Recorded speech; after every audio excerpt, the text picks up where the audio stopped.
আমি কিন্তু আপনাদের কাউকে ছাড়বো না। দলিতদের ঘর বাড়ি সব পুরায়া সরকার করে দেবো।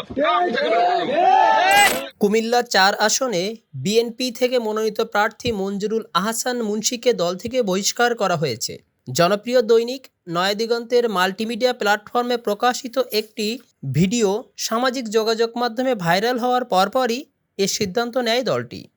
ভিডিওতে তাকে ভোটারদের উদ্দেশ্যে হুমকিমূলক বক্তব্য দিতে দেখা যায়। তিনি বলেন, বিএনপি ক্ষমতায় এলে কেউ অন্য প্রার্থীকে ভোট দিলে তাদের ঘরবাড়ি পুড়িয়ে দেওয়া হবে। আর যদি আপনারা অন্য দলকে ভোট দেন, আমি কিন্তু আপনাদের কাউকে ছাড়বো না। দলিতদের ঘর বাড়ি সব পুরায়া সরকার করে দেবো।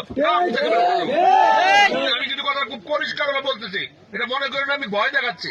আমি পরিষ্কার করে বলেছি, কথা আপনি রেকর্ড করে বলে দিতে পারেন, যে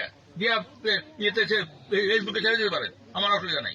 ঘটনার পরেই বিএনপির সিনিয়র যুগ্ম মহাসচিব অ্যাডভোকেট রুহুল কবির রিজভীর স্বাক্ষরিত এক পত্রে জানানো হয়, দলীয় শৃঙ্খলা ভঙ্গ ও সংগঠন বিরোধী বক্তব্য দেয়ায় মঞ্জুরুল আহসান মুন্সীকে দলের প্রাথমিক সদস্যপদ সহ সব পর্যায়ের পর থেকে বহিষ্কার করা হয়েছে।